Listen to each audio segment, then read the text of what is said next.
दोस्तों, आज के मुख्य समाचार को जानने से पहले अगर आपको भी प्रधानमंत्री मोदी पर पूरा भरोसा और आप भी ऐसा मानते हैं कि 2024 में बनेगी मोदी सरकार, तो वीडियो को कीजिए लाइक और चैनल को सब्सक्राइब करके कमेंट में लिखिए जय हिंद। दिल्ली में G20 सम्मेलन को लेकर 7 से 11 सितंबर तक मेट्रो पार्किंग बंद रहेंगे, सभी एसएचओ को आदेश जारी। लोकसभा चुनाव से पहले महाराष्ट्र के पुणे में होगी आरएसएस बड़ी बैठक, बीजेपी सहित संघ से जुड़े 36 संगठनों के नेता होंगे शामिल। G20 के लिए दिल्ली में अभूतपूर्व सुरक्षा कवच तैयार, सेना ने संभाला मोर्चा, ड्रोन जैविक हमलों से निपटने का खास इंतजाम। जो बाइडेन की पत्नी जिल हुई कोरोना पॉजिटिव, अमेरिका राष्ट्रपति के G20 समिट में आने पर संशय। खाद्य सुरक्षा और किसानों के नुकसान को कम करने के लिए आपात योजना तैयार, 10 राज्यों में काम भी शुरू। पीएम मोदी ने पिछले 9 सालों में एक बार भी नहीं ली छुट्टी, आरटीआई में हुआ खुलासा। आदित्य L1 ने सफलतापूर्वक बदली दूसरी कक्षा, इसरो ने जारी किया अपडेट। G20 में कौन आ रहा है, इसके बजाय फोकस मुद्दों पर होना चाहिए, एस जयशंकर का बड़ा बयान। महिलाओं को जल्द ही संसद विधानसभा में मिलेगा उचित प्रतिनिधित्व, उपराष्ट्रपति का बड़ा बयान। चीन पाकिस्तान सीमा पर गरजे राफेल और मिराज, 10 दिनों तक चलेगा अभ्यास, लड़ाकू विमान परखेंगे ताकत। राफेल S-400 घातक मिसाइलें, G20 की बैठक से पहले चीन पाकिस्तान मोर्चे पर बड़ी तैयारी। पीएम मोदी का जबड़ा फैन, सूरत के एक आर्किटेक्ट ने 7200 हीरो से बनाया पीएम का फोटो, बर्थडे पर देंगे उपहार। क्या इंडिया बनेगा भारत, मोदी सरकार संसद के विशेष सत्र में देश का नाम बदलने का ला सकती है प्रस्ताव। बीजेपी नेताओं ने शुरू किया देश के लिए भारत शब्द का इस्तेमाल, असम सीएम बोले रिपब्लिक ऑफ भारत। चुनौतियों से निपटने का वैश्विक सहयोग की आवश्यकता, ग्लोबल फिनटेक फेस्ट में बोली वित्त मंत्री सीतारमण। यूपी में 8 जगहों पर एनआईए की छापेमारी, नक्सलियों को फंडिंग पर प्रयागराज और वाराणसी समेत कई राज्यों में एक्शन। वैश्विक चुनौतियों से निपटने के लिए G20 सम्मेलन अहम, फ्रांस ने कहा कि संयुक्त प्रतिक्रिया देने का मौका। सनातन धर्म पर उदयनिधि स्टालिन की विवादित टिप्पणी का विरोध तेज, 260 प्रतिष्ठित लोगों ने सीजीआई को लिखी चिट्ठी। बाइक रेसिंग का फाइनल मुकाबला देखने के लिए 24 को ग्रेटर नोएडा आ सकते हैं प्रधानमंत्री मोदी, भेजा गया निमंत्रण। कारों में ग्रीन टेक्नोलॉजी के इस्तेमाल से कम होगी डीजल पेट्रोल पर निर्भरता। किसानों की और बढ़ेगी इनकम, प्रदूषण घटाने में कारगर, पेट्रोल में 10% इथेनॉल मिलाने से किसानों को करीब 40,600 करोड़ रुपए का हुआ फायदा। सोशल मीडिया में भी योगी हिट, 30 दिनों में 2.67 लाख से ज्यादा बढ़े सीएम योगी के फॉलोवर्स, पीएम नंबर 1 पर। मध्य प्रदेश से बड़ी खबर, 14 सितंबर को बीना आएंगे प्रधानमंत्री मोदी, बीपीसीएल में पेट्रोल केमिकल परिसर का करेंगे भूमि पूजन, वीडियो कॉन्फ्रेंसिंग पर सीएम ने की तैयारियों की समीक्षा। 18 सितंबर को राजा शंकर शाह और कुंवर रघुनाथ शाह संग्रहालय का लोकार्पण कर सकते हैं प्रधानमंत्री नरेंद्र मोदी। अर्थव्यवस्था मजबूत, 3 महीने के हाई पर मैन्युफैक्चरिंग पीएमआई अगस्त में छुआ 58.6 का स्तर। G20 में भी अफ्रीकी देशों पर पीएम मोदी का फोकस, चीन को यूं झटका देने का प्लान। BRI से कोई फायदा नहीं, बीजिंग जाने से पहले इटली के विदेश मंत्री की दूरटूक, चीन के लिए बड़ा झटका। भारत जाते समय कुछ घंटे इस्लामाबाद में रुक जाओ, बेइज्जती का डर, सऊदी प्रिंस से गिड़गिड़ाया पाकिस्तान। कंगाल पाकिस्तान से भेजे गए JF-17 फाइटर जेट निकले कबाड़, पाक से नाराज हुआ म्यांमार। एशिया कप से बड़ी खबर, 10 सितंबर को फिर भिड़ेंगे भारत और पाकिस्तान, कोलंबो में होगा आमना सामना, नेपाल पर जीत से तय हुआ मैच। G20 समिट से पाकिस्तान में मचा हाहाकार, भारत में G20 का जयकार। पाकिस्तान भेजे गए संदिग्ध मैसेज, यूपी ATS ने आजमगढ़ में की छापेमारी, हिरासत में लिए 4 आरोपी। चीन ने नए नक्शे में रूस के हिस्सों को बताया अपना, पुतिन के देश से मिला करारा जवाब। G20 की बैठक से पहले फूलने लगा चीन का इकोनॉमी का दम, सर्विस PMI 8 महीने के लो पर। दिल्ली में 3 दिनों तक ऑनलाइन ऑर्डर करके नहीं मंगाया जा सकेगा खाना। अमेजन, फ्लिपकार्ट का डिलीवरी भी बंद रहेगी। दोस्तों, अगर आपने अभी तक वीडियो लाइक नहीं किया है तो कृपया वीडियो लाइक कर दीजिए। G20 समिट में मोर पंख से सजी थाली में आरती, गले में तुलसी की माला, विदेशी मेहमानों का यूं होगा स्वागत। दिल्ली की सफाई के लिए MCD ने तैनात किया 12,000 कर्मचारियों की फौज। मेयर बोली, हम नहीं छोड़ना चाहते कोई कसर। प्रचंड गर्मी से होगा G20 के लिए दिल्ली आए मेहमानों का सामना, फिर 40 डिग्री के पार पर तापमान। G20 समिट से पहले दिल्ली को 400 इलेक्ट्रिक बसों की सौगात। अयोध्या में रामलला के प्राण प्रतिष्ठा की डेट आई सामने, एक साथ बन रही 3 प्रतिमाएं, सूर्य से है इसका कनेक्शन। राम मंदिर के ग्राउंड फ्लोर का निर्माण पूरा, प्राण प्रतिष्ठा समारोह की तैयारियों में जुटा संघ परिवार। सूरज की रात जानने में इसरो की मदद करेगा दोस्त यूरोपियन स्पेस एजेंसी की बड़ी भूमिका। कर्नाटक में शक्ति योजना से ठप हुआ निजी ट्रांसपोर्ट का कारोबार, विरोध में बेंगलुरु बंद का ऐलान। आज 10 ग्राम सोने का भाव कुछ शहरों में हुआ सस्ता, 700 रुपए सस्ती हुई चांदी। अमित शाह बोले, मध्य प्रदेश में 150 सीटों के साथ बनेगी भाजपा सरकार। मंडला में जन आशीर्वाद यात्रा को दिखाई हरी झंडी, बारिश के कारण श्योपुर नहीं जा सके। खांडवा से शुरू होगी जन आशीर्वाद यात्रा, इंदौर पहुंचेगी 20 सितंबर तक। मनमोहन सरकार पर तुष्टीकरण का आरोप, आदिवासियों को लुभाने की अमित शाह का मध्य प्रदेश दौरा। गृह मंत्री अमित शाह ने राष्ट्रपति मुर्मू से की मुलाकात, आधिकारिक भाषा पर संसद समिति का 22वां खंड सौंपा।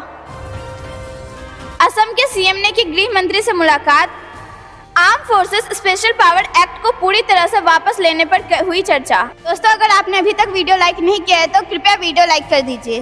पीएम मोदी और अमित शाह से दोबारा मिलेंगे हिमाचल के सीएम सुखविंदर सुक्खू, आर्थिक सहायता की करेंगे मांग। बिहार से बड़ी खबर, 16 सितंबर को झंझारपुर आएंगे केंद्रीय गृह मंत्री अमित शाह, तैयारियों में जुटी पार्टी के जिला इकाई। अमित शाह ने छत्तीसगढ़ की जनता से किए बड़े वादे, बोले भाजपा सरकार में आदिवासियों को मिलेगा न्याय। संविधान से इंडिया शब्द हटाने की मांग तेज, बीजेपी सांसद बोले ये गुलामी का पर्याय। हिटलर से हुई उदयनिधि की तुलना, बीजेपी ने कहा स्टालिन ने देश की 80% आबादी के नरसंहार का किया आह्वान। विधानसभा चुनाव 2023 से बड़ी खबर, पुराने दावेदार कई सीटों पर सक्रिय, 40-45 सीटों पर भाजपा करेगी प्रयोग, हर जिले में एक सीट पर नया चेहरा। राजस्थान में कांग्रेस को झटका, चुनाव के ऐलान से पहले 12 लोगों ने छोड़ा साथ, बीजेपी में शामिल। G20 के डिनर इनविटेशन में प्रेसिडेंट ऑफ इंडिया की जगह भारत के राष्ट्रपति पर मचा बवाल, बीजेपी ने कांग्रेस को ऐसा दिया मुंहतोड़ जवाब। चंद्रयान और आदित्य के बाद अब गगनयान, अक्टूबर में अंतरिक्ष में बड़ी उपलब्धि हासिल करने की तैयारी में भारत। जलवायु परिवर्तन के अनुरूप ढलने और दुष्प्रभाव का कम करने का मजबूत एजेंडा तैयार कर रहा ITC नेक्स्ट, संजीव पुरी का बड़ा बयान। पाकिस्तान में बिजली बिल से हाहाकार, 56 रुपए प्रति यूनिट को और बढ़ाने की तैयारी, IMF के राहत देने से इनकार। शिक्षकों को सम्मानित कर योगी बोले छात्रों के लिए आदर्श बने, मॉर्निंग असेंबली को पाठ्यक्रम का हिस्सा बनाएं। 5 लाख डिजिटल मार्केटिंग कुशल उद्यमियों की तैयार होगी अमृत पीढ़ी, मेटा के साथ हुआ करार। दिल्ली से सटे गौतम बुद्ध नगर में 6 सितंबर से 15 सितंबर तक धारा 144 लागू। दोस्तों, अगर आपने अभी तक वीडियो लाइक नहीं किया है तो कृपया वीडियो लाइक कर दीजिए। विशेष स्वच्छता अभियान 3.0 2 से 31 अक्टूबर तक चलाया जाएगा, DRPG होगा नोडल विभाग। जम्मू कश्मीर से अनुच्छेद 370 हटाने के मामले में सुनवाई पूरी, सुप्रीम कोर्ट ने सुरक्षित रखा फैसला। राहुल गांधी की संसद सदस्यता की बहाली को चुनौती, सांसदीय बहाली वाली अधिसूचना रद्द करने की मांग। G20 देशों के सामने रखा जाएगा Y20 एजेंडा, सहमति बनी तो बदल जाएगा करोड़ों युवाओं का भविष्य। भारत में डिजिटल भुगतान की रीढ़ बन गया है UPI, RBI governor Shaktikanta Das का बड़ा बयान। IT क्षेत्र में भर्तियों में भारी गिरावट, 1 लाख अस्थायी रोजगार देगी फ्लिपकार्ट। गजेंद्र सिंह का तंज, हम दो हमारे दो फटफटिये पर बैठकर जाने वाले हैं। अमित शाह का बड़ा दावा, बोले 150 सीटों के साथ आएगी हमारी सरकार। घोषित चुनाव 2023 से बड़ी खबर, रिजल्ट से पहले दारा सिंह चौहान ने किया जीत का दावा, कहा बहुमत से जीतेगी भाजपा। जम्मू कश्मीर के किश्तवाड़ में आतंकी जहांगीर सरूरी के ठिकाने का खुलासा, 3 दशकों से दहशत की दुनिया में है सक्रिय। जम्मू में जन्माष्टमी पर 12 मुख्य बाजारों से गुजरेंगी 40 झांकियां, मुस्लिम समुदाय भी करेगा रथ यात्रा का स्वागत। उपराज्यपाल मनोज सिन्हा ने अमरनाथ यात्रा के सफल संचालन की सराहना की, कहा प्रदेश में पर्यटन को मिलेगा बढ़ावा। अब इक्का दुक्का आतंकी ही बचे हैं, बोले LG सिन्हा। जम्मू कश्मीर को राज्य बनाने पर दिया बड़ा अपडेट। जम्मू के रियासी में सुरक्षा बलों और आतंकियों के बीच मुठभेड़ जारी, 1 आतंकी ढेर, सुरक्षाकर्मी घायल। ये जानते कुछ खबरों को विस्तार से, उससे पहले वीडियो को लाइक करके चैनल को सब्सक्राइब करें और कमेंट में लिखिए जय हिंद। दिल्ली में G20 शिखर सम्मेलन को लेकर 7 से 11 सितंबर तक मेट्रो पार्किंग बंद रहेंगे, सभी SHO को आदेश जारी। जी हाँ दोस्तों, दिल्ली में G20 शिखर सम्मेलन को लेकर 7 से 11 सितंबर तक मेट्रो स्टेशन का पार्किंग बंद रहेंगे। इस संबंध में पुलिस उपायुक्त ने सभी मेट्रो स्टेशन हाउस अधिकारियों को यह सुनिश्चित करने का आदेश जारी किया है कि गुरुवार सुबह 6 बजे से 11 सितंबर तक सभी मेट्रो पार्किंग बंद रहे। DCP G Ram Gopal Nike द्वारा जारी आदेश में कहा गया है कि G20 शिखर सम्मेलन 2023 की सुरक्षा व्यवस्था को ध्यान में रखते हुए सभी SHO या मेट्रो यूनिट को यह सुनिश्चित करने के लिए निर्देशित किया जाता है कि G20 शिखर सम्मेलन 2023 के मद्देनजर 7 दिसंबर 2023 को 6 बजे से 11 सितंबर 2023 को 12 बजे तक मेट्रो यूनिट में सभी पार्किंग स्थल बंद रहेंगे और समय रहते वाहनों को वहां से हटा दिया जाएगा। वहीं मेट्रो सेवा के परिचालन के बारे में एक वरिष्ठ पुलिस अधिकारी ने कहा कि सुप्रीम कोर्ट स्टेशन को छोड़कर सभी स्टेशन सेवाएं सामान्य रूप से चलेगी। हालांकि विशिष्ट अतिथियों को आवाजाही और सुरक्षा प्रतिबंध के कारण कुछ स्टेशनों पर 10-15 मिनट के लिए अस्थायी रूप से गेट बंद हो सकते हैं। रुक करते अगली बड़ी खबर की तरफ। G20 के लिए दिल्ली में अभूतपूर्व सुरक्षा कवच तैयार, सेना ने संभाला मोर्चा, ड्रोन जैविक हमलों में निपटने को खास इंतजाम। ड्रोन जैविक हमलों से निपटने का खास इंतजाम। जी हां दोस्तों, भारत में होने जा रही G20 समिट के लिए दिल्ली में अभूतपूर्व सुरक्षा कवच तैयार हो गया है। सेना ने सोमवार की सुरक्षा व्यवस्था की कमान संभाल ली। वहीं जैविक हमले जैसे खतरों से निपटने के लिए अस्पताल में आपात ब्लॉक तैयार किया गया है। आपात स्थिति के लिए कई दिन में सुरक्षा एजेंसियां मॉक ड्रिल कर रही है। राजधानी में अहम स्थानों की सुरक्षा के मद्देनजर लड़ाकू विमान, रडार और एंटी ड्रोन सिस्टम तैनात किए गए। सेना ने सभी एजेंसियों के साथ समन्वय के लिए ऑपरेशन डायरेक्शन सेंटर भी स्थापित कर लिया है। सेना समेत सुरक्षा से जुड़ी सभी एजेंसियों को किसी भी संभावित खतरों से कैसे बचाव करना है उसे लेकर बेहद कड़ा प्रशिक्षण दिया गया है। सेना के विशेष कमांडो दस्ते और दूसरी यूनिट के कमांडो का ड्रोन, मिसाइल और 9x11 जैसे विमान हमलों को लेकर क्या क्या सावधानी बरतनी है और इस दौरान फंसे लोगों को कैसे सुरक्षित तक पहुंचाना है, इसके लिए विशेष रूप से प्रशिक्षित किया गया है। सुरक्षा एजेंसी अलर्ट मोड पर है।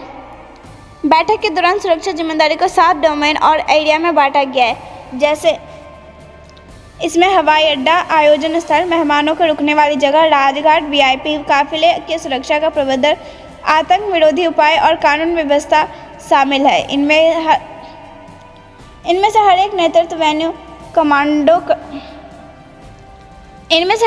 का नेतृत्व वेन्यू कमांडर करेगा, जो स्पेशल कमिश्नर रैंक का अधिकारी होगा। इस दौरान एडिशनल DCP और DCP रैंक के अधिकारी भी शामिल होंगे। इन अधिकारियों को अलग अलग रंग की वर्दी भी मिल दी गई है।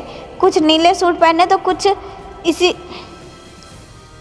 नीले सूट पहनेंगे तो कुछ उसी रंग के सफारी सूट में होंगे। सूत्रों के मुताबिक VIP काफिले की सुरक्षा के लिए 1000 विशेष जवानों की टीम तैयार की गई है। इस सुरक्षा दल में कोई भी सामान्य कर्मचारी नहीं है। इनमें वे सभी जवान शामिल किए हैं जो पूर्व VIP सुरक्षा का हिस्सा रह चुके हैं। सूत्रों के अनुसार ये वो कमांडर हैं जो कभी न कभी SPG और NCG जैसे सुरक्षा यूनिटों के साथ काम कर चुके हैं। विदेशी राष्ट्राध्यक्ष और सरकार के प्रमुख के VIP रूट्स के कारकर्ड में ये जवान चलेंगे। साथ ही ये ठहरने के स्थान तक की सुरक्षा का पूरा दायित्व संभालेंगे। सोमवार को राजधानी के विभिन्न इलाकों में सुरक्षा तैयारी जांची गई। इस दौरान एक कॉल कर सुरक्षा ऑपरेशन में तैनात कमांडो द्वारा हमलावर से लोहा लेने की तकनीकी की जांच की गई। वहीं आपात स्थिति में फंसे अतिविष्ट लोगों को किस तरह सुरक्षित लेकर सुरक्षित स्थान ले जाना चाहिए, इसके बारीक जांच के लिए डमी का इस्तेमाल कर हेलीकॉप्टर के जरिए रेस्क्यू ऑपरेशन किया गया। दोस्तों, अगर आपने अभी तक वीडियो लाइक नहीं किया है तो कृपया वीडियो लाइक कर दीजिए। लोकसभा चुनाव से पहले महाराष्ट्र के पुणे में होगी आरएसएस की बड़ी बैठक। बीजेपी सहित संघ में जुड़े 36 संगठनों के नेता होंगे शामिल। जी हां दोस्तों, राष्ट्रीय सेवा सेवक संघ के अखिल भारतीय सामान्य बैठक महाराष्ट्र के पुणे में आयोजित होने जा रही है। संघ के 3 दिवसीय अखिल भारतीय सामान्य बैठक की शुरुआत 14 सितंबर को होगी और समापन 16 सितंबर को होगी। अगले वर्ष 2024 में होने वाले लोकसभा चुनाव से कुछ ही महीने पहले पुणे में होने जा रही है राष्ट्रीय स्वयंसेवक संघ की इस बैठक को काफ़ी महत्वपूर्ण और सरकार कार्यवाही दत्तात्रेय होसबोर के नेतृत्व में होने जा रही बैठक में बीजेपी, विश्व हिंदू परिषद और अखिल भारतीय विद्यार्थी परिषद सहित आरएसएस से जुड़े संघ सभी 36 संगठनों के प्रमुख पदाधिकारी शामिल होकर अपने अपने संगठन के कामकाज की रिपोर्ट देंगे और साथ ही भविष्य की रणनीति पर चर्चा करेंगे। राष्ट्रीय स्वयंसेवक संघ के अखिल भारतीय प्रचार प्रमुख अनिल आम्बेडकर ने बैठक को लेकर बयान जारी कर कहा कि राष्ट्रीय स्वयंसेवक संघ की प्रतिवर्ष आयोजित होने वाला अखिल भारतीय समन्वय बैठक इस बार महाराष्ट्र के पुणे में आयोजित होने जा रही 3 दिवसीय समन्वय बैठक 14, 15 और 16 सितंबर 2023 को होगी। यह अखिल भारतीय स्तर की व्यापक समन्वय बैठक वर्ष में एक बार आयोजित होती। अम्बेडकर ने आगे बताया कि इस बैठक में सर संचालक डॉक्टर मोहन भागवत, सर कार्यवाह दत्तात्रेय होसबोर सहित संघ के सभी 5 सह कार्यवाह और अन्य प्रमुख पदाधिकारी उपस्थित रहेंगे। बैठक में 36 संघ प्रेरित विविध संगठनों के प्रमुख पदाधिकारी सहयोग होंगे, जिसमें प्रमुख संगठन राष्ट्रीय सेविका समिति, वनवासी कल्याण आश्रम, विश्व हिंदू परिषद, अखिल भारतीय विद्यार्थी परिषद, भारतीय जनता पार्टी, भारतीय किसान संघ, विद्या भारती, भारतीय मजदूर संघ, संस्कार भारती, सेवा भारती, संस्कृति भारती, अखिल भारतीय साहित्य परिषद सहभागिता करेंगे। आम्बेडकर ने कहा कि यह संगठन और इनसे जुड़े पदाधिकारी समाज जीवन के विविध क्षेत्रों में सेवा, समर्पण और राष्ट्रीय भाव से सक्रिय रहते हैं। पिछले वर्ष यह बैठक छत्तीसगढ़ के रायपुर में हुई थी। संघ नेता ने आगे कहा कि इस बैठक में सहभाग करने वाले सभी संगठन सामाजिक जीवन के विविध पक्षों के अपने अनुभव और कार्यों के संदर्भ में विस्तृत चर्चा करेंगे। बैठक में वर्तमान राष्ट्रीय परिदृश्य, साथ ही सामाजिक समरसता, पर्यावरण, कुटुंब प्रबंधन, सेवा कार्य, सामाजिक, आर्थिक और राष्ट्रीय सुरक्षा से जुड़े विभिन्न विषयों पर व्यापक विचार विमर्श किया जाएगा। दोस्तों, अगर आपने अभी तक वीडियो लाइक नहीं किया है तो कृपया वीडियो लाइक कर दीजिए। करते अगली बड़ी खबर की तरफ। जो बाइडेन की पत्नी जिल हुई कोरोना पॉजिटिव। अमेरिकी राष्ट्रपति के G20 समिट में आने पर संशय। जी हाँ दोस्तों, अमेरिकी राष्ट्रपति जो बाइडेन की पत्नी और प्रथम महिला जिल बाइडेन कोरोना पॉजिटिव पाई गई। यूएस व्हाइट हाउस ने सोमवार को जानकारी देते हुए कहा कि जिल को कोरोना के हल्के लक्षण मिले हैं, जबकि राष्ट्रपति जो बाइडेन के टेस्ट निगेटिव आया है। बाइडेन की 72 वर्षीय पत्नी की आखिरी बार पिछले साल अगस्त में कोविड हुआ था, जबकि राष्ट्रपति जो को आखिरी बार जुलाई 2022 में कोरोना हुआ था। जिल बाइडेन के कोरोना पॉजिटिव पाए जाने के बाद अब अमेरिकी राष्ट्रपति जो बाइडेन के G20 समिट के लिए आने पर संशय हो गया है। हालांकि इस पर व्हाइट हाउस का कोई बयान सामने नहीं आया है। दोस्तों, अगर आपने अभी तक वीडियो लाइक नहीं किया है तो कृपया वीडियो लाइक कर दीजिए। खाद्य सुरक्षा और किसानों के नुकसान को कम करने के लिए आपात योजना तैयार, 10 राज्यों में काम भी शुरू। जी हाँ दोस्तों, अगस्त के महीने में इस साल पूरे देश में सामान्य से लगभग 33% कम बारिश दर्ज की गई है। वहीं इस साल मानसून के सीजन में अब तक 10% तक कम बारिश दर्ज की गई है। इसे अल नीनो का असर के साथ क्लाइमेट चेंज का ही स्वरूप माना जा रहा है। सितंबर में भी कम बारिश की आशंका है। कम बारिश से सफल फसलों पर भी असर पड़ रहा है। कई राज्यों में सूखे जैसा हालात बन रहे। विशेषज्ञों के मुताबिक जो मौसम इस तरह से अप्रत्याशित बदलाव हमारी खाद्य सुरक्षा के लिए संकट बना सकते हैं। भारत सरकार और कृषि वैज्ञानिक इस मामले में निपटने की तैयारी में जुट गए हैं। रुक करते अगली बड़ी खबर की तरफ। पीएम मोदी ने पिछले 9 साल में कितनी बार ली छुट्टी, आरटीआई से हुआ खुलासा। जी हाँ दोस्तों, प्रधानमंत्री नरेंद्र मोदी ने पिछले 9 साल के कार्यकाल में एक भी दिन की छुट्टी नहीं ली। एक आरटीआई के जरिए यह जानकारी सामने आई है कि प्रधानमंत्री कार्यालय की तरफ से आरटीआई के जवाब में कहा गया है कि पीएम मोदी ने बीते 9 वर्षों में देश और विदेश में 3000 से अधिक कार्यक्रमों में हिस्सा लिया है। पुणे की एक सिविल राइट एक्टिविस्ट प्रफुल्ल सारदा की आरटीआई से ये जानकारी मिली है। प्रफुल्ल सारदा ने आरटीआई के जरिए पीएमओ से जानकारी मांगी थी कि प्रधानमंत्री नरेंद्र मोदी ने 2014 से पदभार संभालने के बाद अब तक कितने दिन ऑफिस में उपस्थित दर्ज कराई है। इस पर पीएमओ की ओर से बताया गया कि प्रधानमंत्री मोदी लगातार ड्यूटी पर है। उन्होंने कार्यालय से पदभार ग्रहण करने के बाद एक भी दिन की छुट्टी नहीं ली है।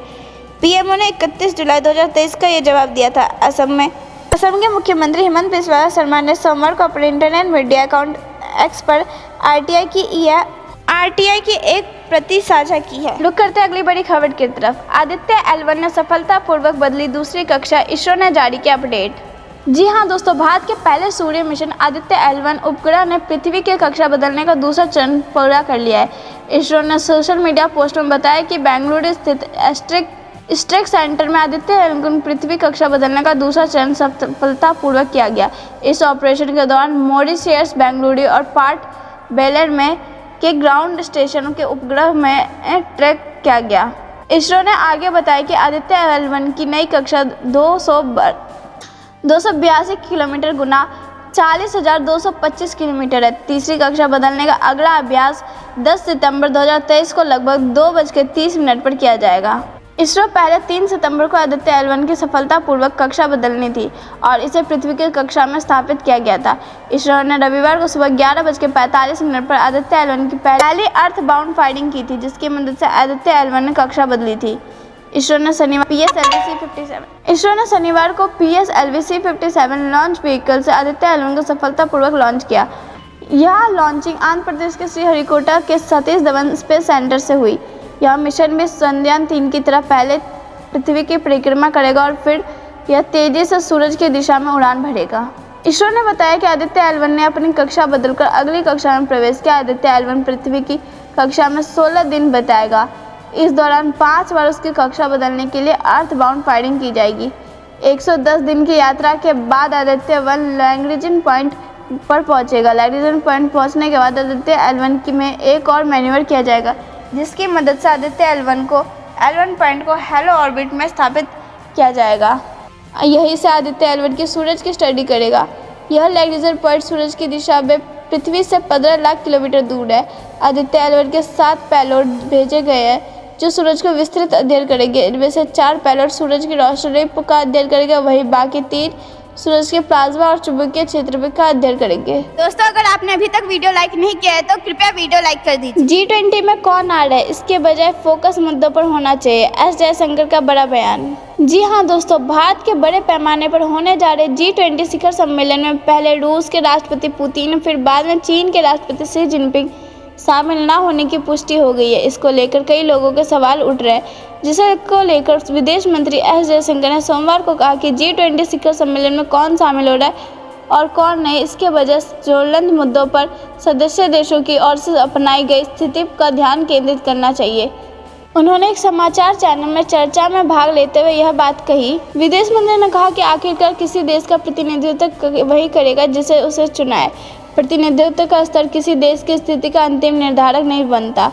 इस हफ्ते होने वाले शिखर सम्मेलन में चीन के प्रतिनिधित्व वहां के प्रधानमंत्री ली क्यांग और रूस के प्रतिनिधित्व वहां के विदेश मंत्री सर्गेई लाव्रोव करेंगे। पुतिन ने हाल ही में प्रधानमंत्री मोदी को फ़ोन किया था और बताया था कि सम्मेलन में वो नहीं आ पा रहे हैं क्योंकि उन्हें यूक्रेन में सैन्य अभियान पर ध्यान केंद्रित करना है।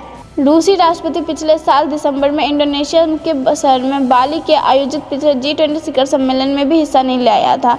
माना जा रहा है कि यूक्रेन पर हमले से जुड़े मामले में उनके खिलाफ अंतर्राष्ट्रीय अदालत से गिरफ्तारी वारंट जारी हुआ है, जिसकी वजह से वो विदेश दौरे से बच रहे हैं। इससे पहले रूस के राष्ट्रपति पुतिन ने भी कहा था कि वह भारत होने वाले शिखर सम्मेलन में शामिल नहीं होंगे। दोस्तों, ये थी दिन भर की सारी जरूरी और बड़ी खबरें। अंत तक बने रहने के लिए बहुत बहुत धन्यवाद। जाने से पहले वीडियो को लाइक और चैनल को सब्सक्राइब करके बेल आइकन दबाइए और कमेंट में लिखिए जय हिंद।